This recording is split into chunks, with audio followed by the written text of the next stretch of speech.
채널TV 파스콘 통제를 문화 인사드립니다. 원래는 수요 기독교 핵심 길라잡이 보충 수업인데 제가 하루 앞당겨서 화요일에 찾아뵙습니다. 현월TV 유목사입니다.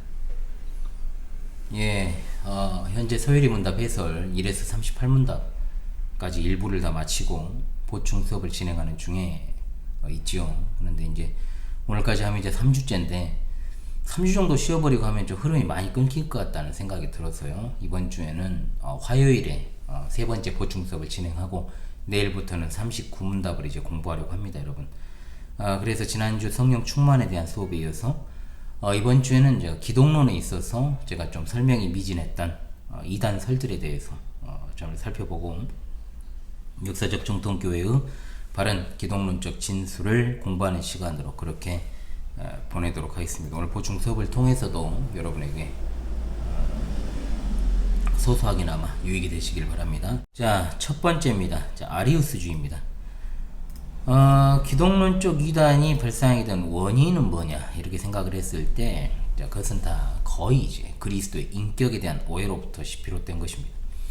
역사적으로 가장 큰 대적이 있었는데 그것은 바로 아리우스주의였죠. 4세기 초 알렉산드리아 주교였던 아리우스가 그리스도가 실제로 하나님 자신이 아닌 특별한 피조물이다 라는 주장을 펼칩니다. 그래서 그를 따르던 자들 중에 이른바 반아리우스파는 세미아리우스죠. 그래서 하나님과 그리스도는 유사한 본질이다, 즉 호모 이우시오스라고 주장을 하면서 동일한 본질이 아니라고 이렇게 주장을 펼칩니다. 이오타라는 글자 하나만 달리할 뿐 동일 본질을 가리키는 호모우시오스와 크게 다를 것이 없는 표현이지만 그 이오타 하나가 어마어마한 문제를 낳게 되는 것이죠. 왜냐? 예수 그리스도의 참된 신성을 부정하는 것이기 때문에 그렇습니다. 극단적인 자들은 예수 그리스도를 성부와 전혀 다른 존재로 선언하기도 했습니다. 우리가 따르는 정통교회 신앙 노선은 일명 아타나시우스 신앙 노선이라고도 부르지요. 바로 그 아타나시우스를 중심으로 하는 정통교회 신학자들은 그와 같은 이단 사상에 강력하게 반발했고 325년에 있었던 니케아 공의회에서 그런 주장을 하는 자들을 정죄하고 하나님의 섭리 가운데 성부와 성자는 동일한 본질을 소유한 호모우시온을 소유하고 계심을 하나님의 말씀을 통해서 확인하게 되었습니다. 그리고 이후 주 381년 콘스탄티노플 공의회에서 아리우스주의가 엄격하게 금지되고 다시금 니케아 신조를 확인하여 승인함으로 개정된 니케아 콘스탄티노플 신경이 나오게 됩니다. 우리가 고백해야 될 것은 바로 이 니케아 콘스탄티노플 신경을 이야기하는 거죠. 우리는 사도신경으로만 우리의 신앙을 고백하지만 이 부분도 함께 교회가 함께 고백하는 것이 보다 정통교회 신앙 노선을 따르는 교회 합당한 모습이 될 것입니다. 내년도부터는 매주 마지막 주는 매월 마지막 주는 니케아 신경을 이제 고백하기로 했습니다. 그러나 이 아리우스주의가 굉장히 광범위하게 퍼져버렸고 오늘까지도 이 아리우스주의 후예들이 다른 이름으로 활동을 하고 있죠. 18세기에 등장한 유니테리언이 대표적인 아리우스주의의 후예들이다라고 말할 수 있겠습니다. 자, 두 번째 영지주의가 있습니다. 여러분 많이 들어보셨을 겁니다. 영지주의. 이 부분은요 간략한 설명이 좀 어려울 정도로 굉장히 광범위하게 영향을 끼쳐왔기 때문에 이 부분은 제가 용어 정의에서 한번 다뤄야 되겠다라는 생각을 합니다. 지식이라는 뜻을 가진 헬라어 그노시스에 연관된 이 영지주의는 이원론을 배경으로 하죠. 그래서 이 영지주의에 대해서는 따로 제가 이원론도 비슷해가지고 이제 한번 다루도록 하겠습니다. 용어 정의를 통해서 다루려고 하니까요. 그 부분에서 보다 세밀하게 하실 수 있을 겁니다. 기본적으로 물질 세계를 악한 것으로 보고 초월 세계를 신성한 것으로 여기는 태도. 영지주의가 이미 초대교회 당시 침투하여 가장 먼저 공격한 것이 바로 뭐냐? 그리스도의 인성입니다. 당연히 그들의 입장에서 하나님이신 그리스도가 육신을 입었다는 것, 신이 어떻게 육신을 입느냐라고 하는 자체가 말이 되지 않는다는 겁니다. 이런 영지주의로부터 몇 가지 이단들이 파생되어 나왔죠. 아울러 그 추종자들이 오늘날 기독교 내 신비주의 운동을 일으켜왔고 또한 오늘날 뉴에이지 운동의 사상적 원류가 바로 영지주의라고 할 수 있겠습니다. 자, 세 번째입니다. 가연설입니다. 이를 도케티즘이라고도 하는데 그리스도의 신성의 입장에서 예수님은 요셉과 마리아의 아들로 단순한 사람이었고, 신적인 그리스도께서 그의 세례를 받을 때 내려오셨으며 십자가에 달리셨을 때 그를 떠나셨다라고 보았습니다. 거의 천녀유언 수준이죠. 그러니까 한마디로 예수 그리스도께서 이 세상에 있을 때 가졌던 육체는 진짜가 아니라는 겁니다. 그리고 사람들의 눈에 그렇게 비춰진 인간의 몸이었다는 거죠. 이런 망상도 망상이 없죠. 예수님과 그리스도를 이거는 분리시키는 것입니다. 그리스도께서 참 사람이심을 부정하는 것이요, 또한 예수 그리스도께서 한 분이심도 부정하는 것입니다. 최종적으로 성육신 자체를 부정하는 것입니다. 에비온파, 알로기파도 이 비슷한 주장을 펼치는 부류들입니다. 네 번째입니다. 아폴리나리우스파가 있습니다. 자, 이 아폴리나리우스는 사람이 영, 혼, 육의 세 가지 실체로 구성되었다라고 보고, 예수 그리스도께서 사람이 되실 때 신적인 말씀이 사람의 영의 자리에 들어오셨고, 단지 사람의 구성 요소들 가운데 혼과 몸만 취했다라고 봤습니다. 한마디로 예수님께서 완전한 사람이심을 부정한 것이죠. 자, 분명한 사실입니다. 그리고 다섯 번째, 단성론이라는 것이 있어요. 단성론. 자, 예수 그리스도의 한 위격 안에 신성과 인성이 존재한다는 교리가 잘못되었다라고 주장하며, 유티커스라는 자가 그리스도의 인성은 신성에 흡수되어 신적인 몸을 지닌 것으로 주장을 펼치죠. 그래서 추종자들이 정말 표처럼 외치는 것이 있었는데 뭐냐? 성육신하신 하나님의 단일한 본성, 이런 말을 썼다는 거예요. 예수 그리스도께서는 한 인격을 가지고 있었으므로 그분의 육신에는 하나의 본성, 즉 신성만 존재한다라고 봤던 것이 바로 단성론입니다. 자, 완벽한 이단이죠. 여섯 번째, 단의론이 있습니다. 단성론에 이어 단의론입니다. 이것은 뭐겠습니까? 오직 그리스도가 하나의 의지만 가졌다라고 주장하는 것. 즉, 그리스도께서 양성을 가지고 있었지만 하나의 의지만 가졌던 것으로 주장하는 것입니다. 그리스도는 인간의 의지를 가지고 있지 않았고 오직 하나님의 의지만 가진 분이라고 주장을 했습니다. 신성의 의지만 주장했다라는 측면에서 역시 앞서 단성론과 비슷한 맥락이죠. 자, 일곱 번째, 양자론이 있습니다. 양자론. 자, 이름에서 우리가 분명하게 유추해 볼 수 있죠. 예수님께서 원래 우리와 동일한 인간이었는데 하나님께서 특별히 그에게 성령을 부어주심으로 자기 아들로 삼았다는 주장입니다. 동정녀 마리아로부터 출생했지만 처음에는 일반인들과 다를 바 없던 완전 순수한 인간 그 자체였다고 보는 겁니다. 그러나 요단강에서 요한에 의해 베풀어진 세례를 통해 하나님은 그를 자신의 특별한 양자로 삼으셨다고 해서 양자론입니다. 환장을 노르시죠. 한마디로 성부께서만 하나님이시고 예수님은 동등한 하나님이 아니라는 주장을 이것으로 펼친 것입니다. 자, 여러분 생각해 보십시오. 이와 같이 고대에는 예수님의 인성을 부정하거나 또는 하나님과 동등된 분이심을 부정하는 이단들이 주류를 이뤘습니다. 그러다가 근대에서 오늘에 들어오면서 신성을 부정하는 쪽으로 이단들이 더욱더 발달을 하게 되지요. 그래서 여덟 번째, 인성 중심의 기독론이 있습니다. 여러분들 잘 아시는 유명한 칸트가 예수님이 윤리적 완전을 실현했다라는 측면에서 하나님의 아들이라고 일컬어질 수 있다 주장하며 그의 도덕적 교훈을 따르는 것이 구원이다라는 소리를 하므로 예수 그리스도의 신성을 부정하였습니다. 헤겔은 성육신은 그저 하나님과 사람의 하나됨을 나타내는 것이라 말하므로 그의 범신론적 사상을 드러내기도 했죠. 리칠도 예수님은 단순한 사람이셨지만 하나님의 마음과 뜻을 나타내고 그것에 죽기까지 순종하셨으므로 하나님의 아들이라 불리셨고, 예수님의 선지하심, 성육신, 신성과 인성과 같은 것들은 오히려 신앙에 방해가 된다라고까지 주장합니다. 그러니까 예수님이 하나님이심을 못 믿겠다는 거죠. 이들은 하나같이 예수 그리스도의 성육신과 참된 신성을 부정하는 이단들입니다. 자, 아홉 번째, 역사적 예수입니다. 자, 이것은 19세기 말에 나타난 사상입니다. 하나님의 말씀에 기록된 대로 발생한 그 역사적 사실을 믿지 않고 받아들이지 않고 인간의 이성과 취향에 맞는 역사를 재구성한 것입니다. 여러분이 잘 아시는 알버트 슈바이처가 대표적이죠. 예수님과 그분의 사역을 인간의 이성이라는 칼날을 이용해 제멋대로 재단해버린 신뢰입니다. 즉 경험적 판단에 따라서 수긍할 수 없는 내용들은 실제 일어나는 것이 아니라 종교적인 목적을 위한 신화로 간주하는 것인데, 그것이 바로 역사적 예수가 주장하는 바입니다. 알버트 슈바이처는 반기독교적 신학자입니다. 성경과 기독교의 본질을 파괴하기 위해 선교사로도 활동했던 자입니다. 그는 자신의 책에서 예수님이 종교적으로 만들어진 인물이라고 주장하는 자입니다. 그는 프리메이슨 명예회원인 것으로 알려져 있지요. 10번째입니다. 인본주의적 예수입니다. 자, 문제는 오늘날 교회가 이런 일들을 조장하고 있다는 겁니다. 뭐냐?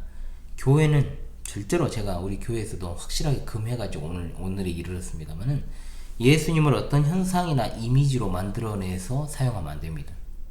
절대로. 세상은 그렇게 하죠. 뭐 하려고? 마케팅 하려고. 절대로 예수님을 그림으로 그리거나 캐릭터화하면 안 됩니다. 그것은 세상이 마케팅적으로 하는 것에 불과하는데, 어디 예수님 믿는 사람들이 그것을 갖다가 동조하고 따릅니까? 가령 인간이 하는 일들을 그대로 따라하는 예수님의 이미지를 만들어가지고 그렇게 하나의 캐리커처화를 하는 거죠. 그것은 복음을 파괴하는 것입니다. 아울러 하나님의 아들로서 이 세상을 심판하러 오시는 그 사역을 흐려버릴 수 있는 일이 되는 것입니다. 즉 하나님의 진리를 왜곡하는 방향으로 가는 겁니다. 교회는 예수님을 그런 상품화된 이미지로 그려내서는 안 됩니다. 그런 식으로 또 아이들을 지도해서도 안 되죠. 여러분 조심하십시오. 자, 11번째. 종교다원주의입니다.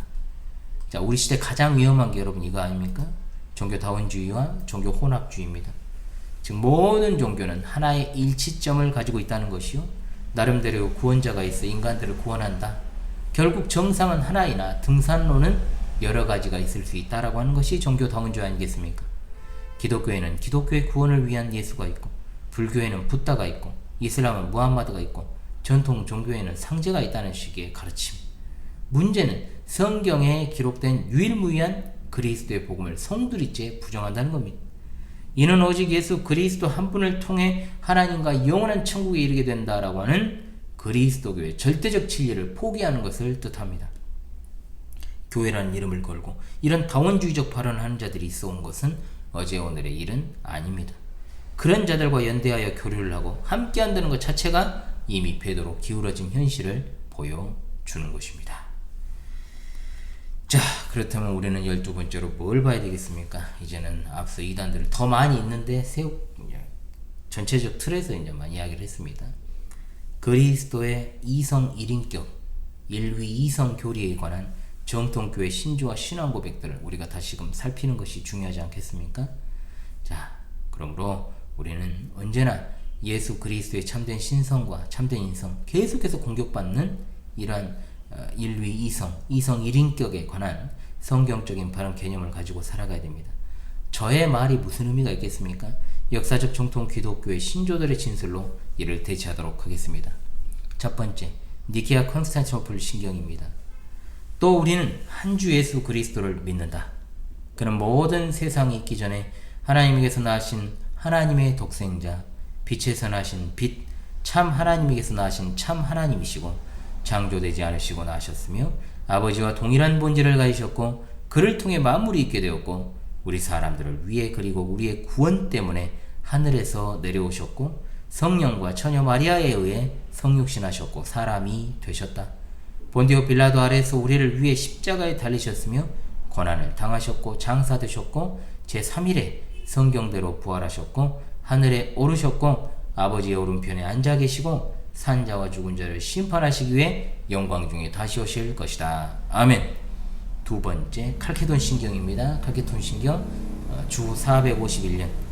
그러므로 우리는 거룩한 선조들을 따라 모든 한 마음으로 사람들이 유일하신 아들 우리 주 예수 그리스도를 고백하도록 가르치니 그는 신성에 있어서 완전하시며 인성에 있어서도 완전하시고 참으로 하나님이시고 참으로 이성적 영혼과 몸을 가진 사람이시고 신성에 있어서 아버지와 동일한 본질이시며 호모우시온, 자 아까 말씀드렸죠.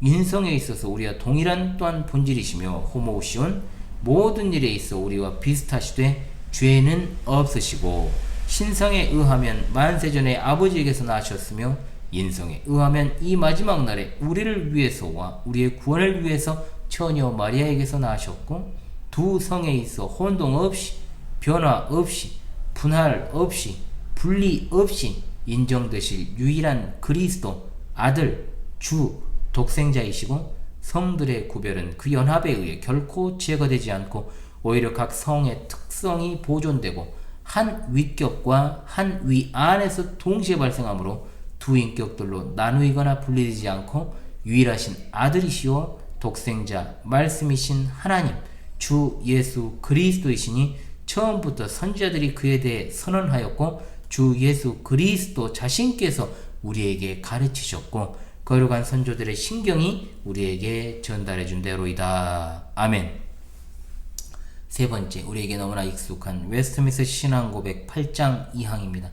삼위일체의 제2위이신 하나님의 아들께서는 영원하신 참 하나님이시요 아버지와 한 본질이시며 그와 동등하신데, 때가 차서 성령의 능력으로 처녀 마리아의 태에서 그의 본질을 받아 잉태되심으로 그 모든 근본적 특성들과 공통적 연약성들을 가진, 그러나 죄는 없는 인성을 취하셨다. 그래서 두 개의 전체적 완전한 구별된 본질들, 즉 신성과 인성이 한 인격 안에 변화나 혼합이나 혼동 없이 분리할 수 없이 결합되었다. 그분은 참 하나님이시오 참 사람이시며, 그러나 한 그리스도, 즉 하나님과 사람 사이의 유일한 중보자이시다. 아멘. 네 번째, 웨스트민스터 데오리 문답입니다. 제36문답입니다. 은혜의 계약의 유일한 중보자는 주 예수 그리스도시니 그는 하나님의 영원한 아들이시며 성부 하나님과 한 실체이시오 동등이시며 때가 참에 사람이 되셨으니 한 위에 두 가지 다른 양성을 가지신 하나님이시오 사람이시다. 아멘. 네 번째, 웨스트민스터 소요리 문답 제21문답입니다. 하나님께서 선택하신 자들의 유일한 구속자는 주 예수 그리스도시며 그는 하나님의 영원한 아들로서 사람이 되어 전에도 그러하셨고 앞으로도 영원히 하나님과 사람으로서 구별된 두 성품으로서 한 위격을 가지신 분이다. 아멘. 다섯 번째입니다. 벨기에 신앙고백서 19장입니다. 이 부분이 길게 진술되어 있는데 그래도 한번 제가 고백하도록 하겠습니다. 우리는 이런 의미에서 하나님의 아들의 인격이 인간의 성품과 구별될 수 없도록 연합되어 있음을 믿는다. 이 뜻은 하나님의 두 아들이 있다는 것과 두 인격이 있다는 것이 아니라 다만 두 성품이 한 사람 속에 연합되어 있다는 것이요, 여전히 그 성품은 그 자체의 구별된 성향을 지니고 있다는 것이다. 이 두 본성들은 한 인격 속에서 매우 밀접하게 연합하여서 심지어 그의 죽으심에 의해서도 두 본성이 구별될 수 없는 것이다. 따라서 그가 돌아가실 때 아버지의 손에 자신을 맡긴 것은 그가 육신으로부터 떠나게 되는 참 인간의 마음을 지녔기 때문이었던 것이다.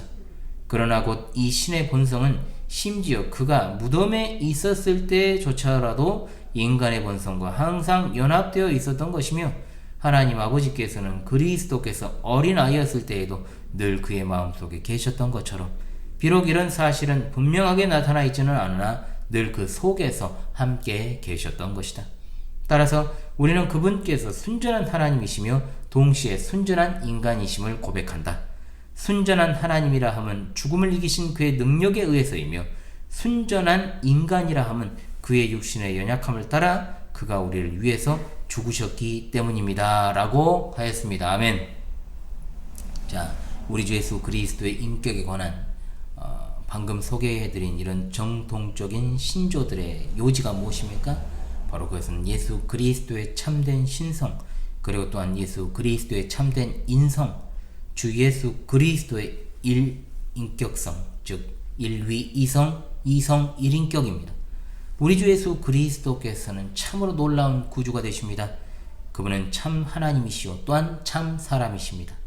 그러나 그는 한 분이십니다. 놀라운 신비 중의 신비입니다. 하나님께서 우리에게 주신 구주이시며 중보자이신 분은 이와 같이 놀라운 신인이십니다. 신인적 인격이시다 이 말입니다. 예수 그리스도께서는 우리의 놀라운 구주이십니다. 능력의 주님이십니다. 우리는 예수 그리스도의 이성 일인격 또는 일위이성 교리를 잘 이해를 해야 되고 이것을 굳게 마지막 날까지도 붙들어야 될 것입니다. 중요한 보충 수업을 했다고 여겨집니다. 여러분, 결국 이것을 도출하기 위한 그동안의 이설들을 소개한 것이니까요. 자, 그렇다면 이제 본격적으로 내일부터 웨스트민스터 소요리 문답 해설 2부 39문답부터 이제 도덕법으로서의 10계명부터 해설하도록 하겠습니다. 여러분, 내일 뵙도록 하겠습니다. 지금까지 보충 수업 했던 것들도 잘 복습을 하시고, 또 미진한 것이 있다 하면은 제가 생각나는 대로 또 보충 수업을 실시해서 여러분들의 학습에 도움을 드리도록 그렇게 하겠습니다. 내일 여러분 이 시간에 다시 찾아오도록 하겠습니다. 감사합니다.